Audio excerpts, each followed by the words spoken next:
This video is sponsored by Squarespace. Hello and welcome back to the channel. If you're new here, hi, you are very welcome. This is Reading the Past and I'm Dr. Cat. I have been fascinated by the Cosmatesque pavement at Westminster Abbey for a number of years. Indeed, ever since the carpet that covered it for more than a century was finally removed following some extensive conservation work. That happened back in 2010, so a fair old while now. This uncovering allowed the pavement to take the pride of place during the wedding of Prince William and Catherine Middleton the following year, on the 29th of April 2011. In the film footage and photography of this event, you can see the Cosmatesque pavement is very visible. Seeing this, I was at once keen to find out as much as possible about this pavement. Then, more recently, following the coronation of King Charles III, the pavement was opened up to the public in a truly incredible way.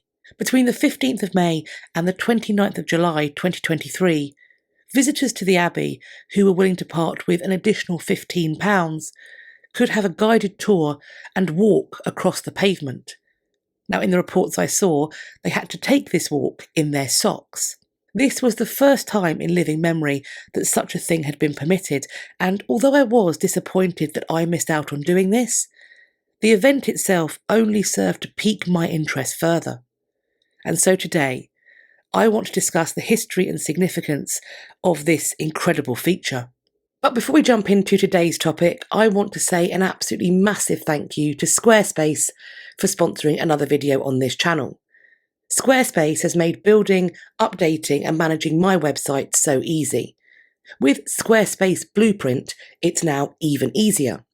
This guided website design system asks you just a few questions, and then from that, it helps you to create a well-designed and personal website. You can then make any changes to that website that you wish, from fonts to colours to images, etc. You can do it all through the Fluid Engine editor. And that is also so simple. It's literally just drag and drop. From showing off my most popular videos on YouTube, to hosting my merch store, to managing my mailing list, my Squarespace website offers me everything I need. And as I've mentioned before, I absolutely love the fact that I can use Squarespace either through my desktop or laptop, but also through the app on my phone. Whether I'm analysing traffic or editing the website itself, I can do what I need to do from absolutely anywhere. Go to squarespace.com for a free trial.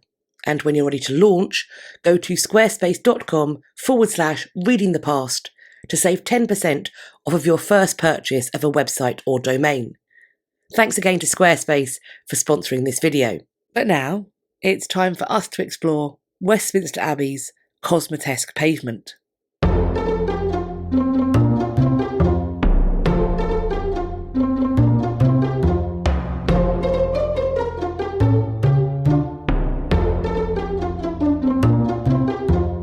There has been a religious building on or near the site of the modern-day Westminster Abbey since at least the middle of the 10th century. Then, the area was not known as Westminster, but rather as Thorney Island, which at that time was a delta that was formed where the River Tyburn met the Thames. In the early days, it was the site of a Benedictine monastery. The founding of this monastery, or perhaps its restoration, was made possible through the patronage of King Edgar and his Archbishop of Canterbury, Dustan, later Saint Dustan. In the next century, King Edward, known to history as the Confessor, chose to place his palace on Thorney Island. He also chose to provide extra funds and support for the Benedictine monastery nearby, so much so that a new church could be built to the honour of St. Peter. This church was a large stone affair. The connection with and the honouring of St. Peter endures in the Westminster Abbey of today through its formal name, the Collegiate Church of St. Peter. The distinction of this place of worship as the Westminster served to differentiate it from the minster to the east, namely St. Paul's Cathedral. The wider location of today bears the name Westminster on account of this. Following the confusion and violence that erupted after Edward the Confessor's death, it was, as we know, William, Duke of Normandy, who became known as the Conqueror, who ultimately emerged victorious. He became King William I. His coronation was held at Westminster Abbey on Christmas Day 1066, and I have got a video on that event that I will be leaving linked. Westminster Abbey has been the site of every coronation of English, later British monarchs since 1066. William the Conqueror's great-great-great-grandson, King Henry III, ordered Westminster Abbey to be rebuilt in the 13th century. The rebuilt Westminster Abbey was part of a Gothic architectural tradition that would define construction of European buildings from the middle of the 12th century all the way through to the early 16th century. The pavement we are looking at today is also part of a wider European tradition. Cosmati, Cosmato, or Cosmatesque work refers to, quote, a style of decoration characterised by the use of mosaics. Ruth Siddall, who has analysed the Westminster Abbey pavement and written extensively on her findings, points out, quote, the Cosmatesque style had been popular in Rome over the preceding 2 centuries. The Cosmati family, for whom this decorative style is named, came from Rome, and they specialised in this kind of work for generations, and so a Cosmati pavement is officially one that is known to have been constructed by a member of this family. If, though, a connection to the family is unclear, the work is instead referred to as Cosmatesque, and that is what is going on with the pavement in Westminster Abbey. While we know that this work was done by a team that travelled from Rome and that they were led by a man named Odoricus, what is unknown is if that man was a member of the Cosmati family. Either way, by employing Roman craftsmen to create this piece for this most holy place, Henry III and his advisors may have been attempting to assert links, perhaps loyalty, to the papacy itself. Because certainly, Cosmati and Cosmatesque works do adorn the floors and walls of numerous churches in Rome. This pavement arguably had to be pretty special, as it was laid to commemorate a really important moment in the history of the Abbey, if not in the history of the nation as a whole. I'm going to return to Ruth Siddall again. She points out that this pavement was, quote, designed to commemorate the translation of the bones of St. Edward the Confessor from the crypt to a new shrine situated behind the high altar. The Cosmatesque pavement sits directly in front of the high altar and is, quote, arguably unique. It is the only surviving floor of its type north of the Alps. It is potentially one of a kind. It may be that the idea to lay this particular style of pavement in King Henry III's new faith space came from his recently installed Abbot of Westminster, Richard de Ware. De Ware had travelled to Rome to obtain the Pope's approval for his elevation to this new role, and while he was there, he experienced the splendour of Cosmati and Cosmatesque work in person. It has been suggested that he was so enamoured, so effusive about the wonders he had seen, that Henry was convinced to replicate this Roman style and to hire Roman craftsmen to achieve it. This pavement was laid during Henry's reign, in the 13th century. But analysis has shown that there were also phases of work, presumably repair, performed in the 17th, 18th and 19th centuries. The analysis that discovered these further periods of work also allowed scholars like Ruth Siddall to be able to detail the materials that are found in this pavement.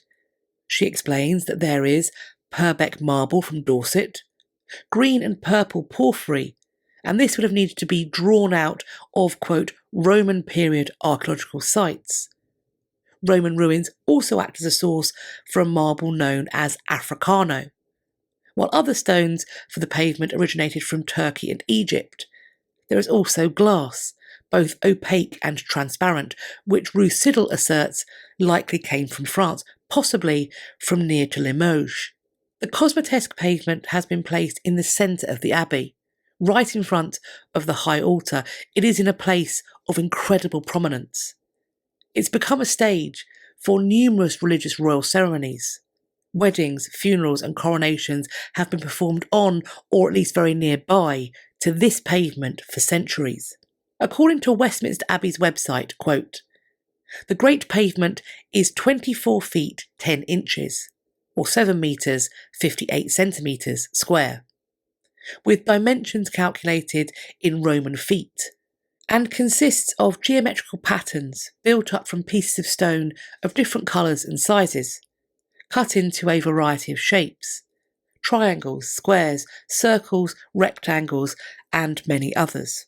Paul Binsky describes the layout of the pavement as follows, and as a caveat, he is using highly specialised technical language, so I'm hoping that I've understood which bit he's referring to and where. Let's jump in. Quote, comprising 4 large roti, wheels, these are the circles here filled with patterns, surrounding a lozenge, this is referring to that diamond shape, and in turn enclosing a quincunx, that's those 5 circles arranged in a cross. Quincunx refers to 5 points, making a cross. The whole set somewhat more unusually within a broad frame, with roundels, rectangular panels, and guilloches. That last term refers to the ornamental border. The art historian Liz James, when writing for The Conversation Online, explains that, quote, this floor, when first laid, would have shimmered and moved, almost like a silk carpet, but not as soft. None of the patterns are quite the same. There is surprisingly little uniformity. The stones subtly change in size, shape, and the alternation of colours. When it comes to attempting to ascribe a fixed meaning to the patterns that have been laid out in this pavement, you may encounter those who believe they've got a mystery on their hands, that many potential narratives layer on top of each other in this pavement, and it's entirely possible that all of these meanings were in fact intended, or perhaps just some of them, or maybe only the one.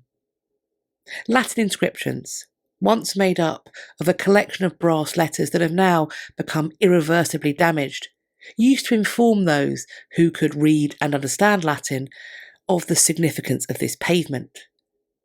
These inscriptions were a peculiarity in terms of the tradition of Cosmati and Cosmatesque pavements elsewhere, and these inscriptions would have been lost to us had it not been for one John Fleet. He was prior of Westminster Abbey, in addition to being the Abbey's chronicler, and in the 15th century he made a note of what these inscriptions said. This note, these inscriptions, are translated as follows on Westminster Abbey's website.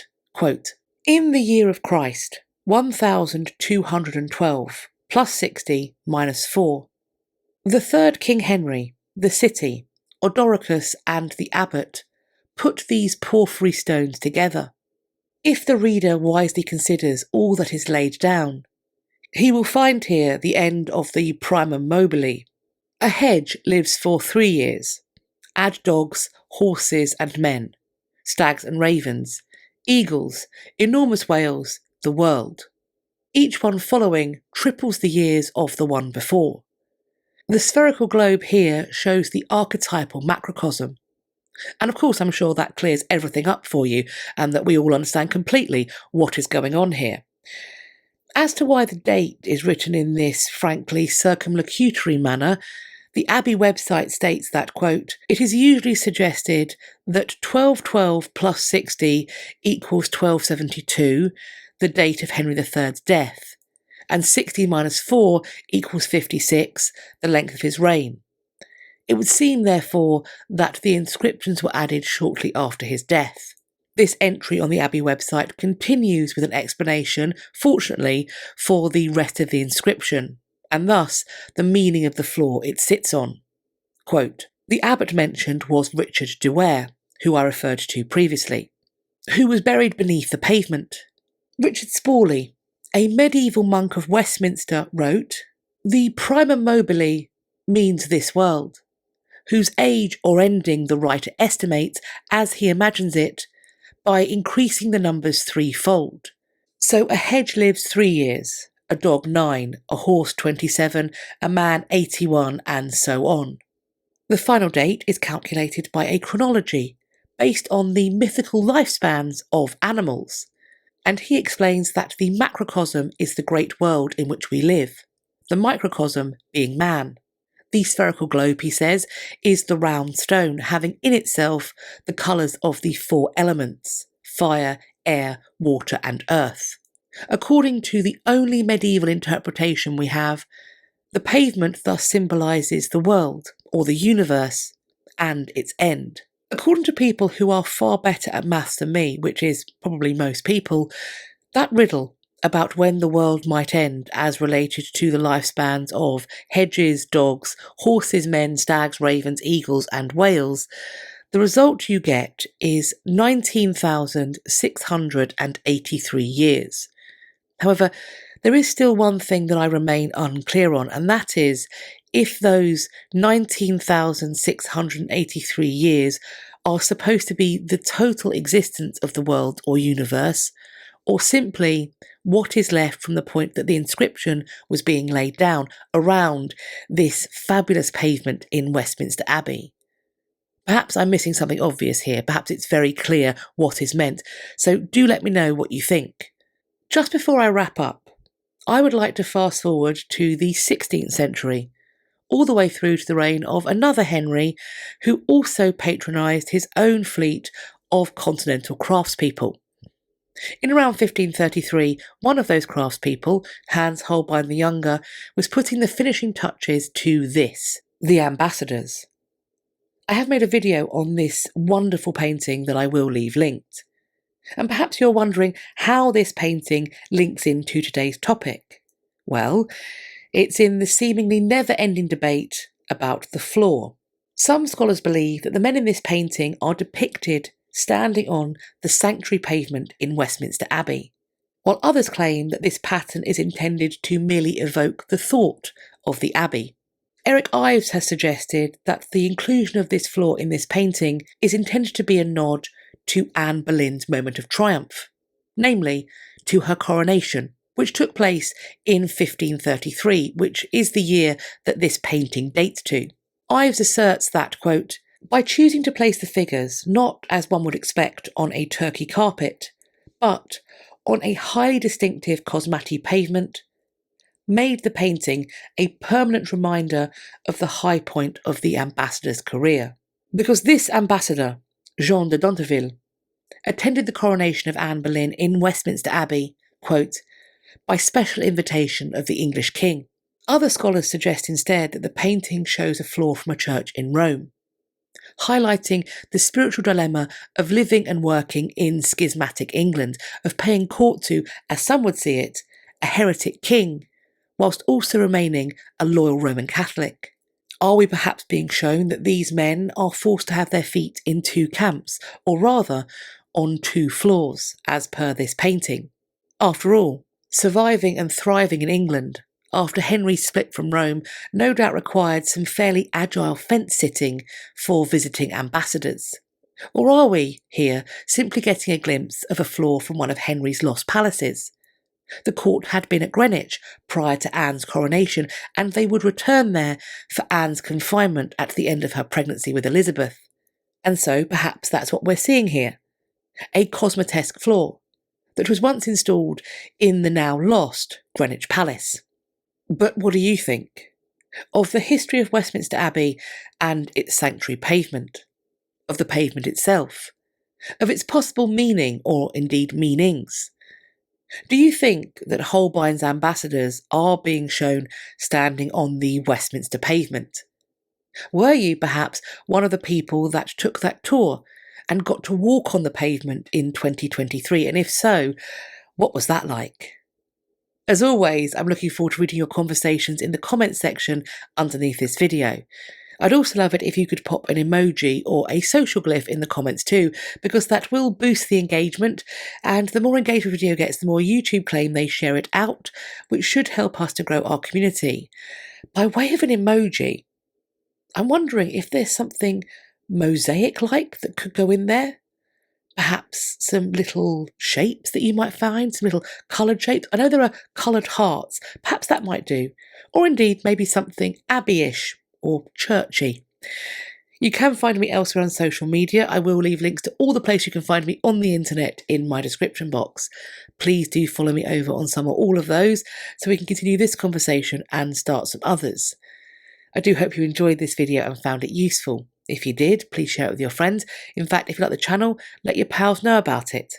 You can tell me like this video in particular by hitting the thumbs up. Please do subscribe to the channel. And if you think you are subscribed, now is the ideal time to check that you have not been unsubscribed against your will by YouTube, because they can be very sneaky. While you are there, checking, subscribing, maybe resubscribing, please do hit the bell icon that sits beside the subscribe button and then select all in the drop down menu that will appear, and that way YouTube claim that they are going to tell you when I'm next uploading, but also when I'm next going live, which I do to talk about the history news, and I know you're not going to want to miss that. We have of course got our failsafe. You can head over to my website, it will be linked. It is www.katrinamarchant.com. If you head to the contact page, you will see a little box. Please type your email address in that box and then hit sign up. That will add you to my list, and that will allow me to send you out an email once a week to let you know what I've been up to, but also to send you useful links for my content for the coming days. I hope you're going to have a great day, whatever you're doing, and I look forward to speaking to you all in my next video. Take care of yourselves. Bye-bye for now.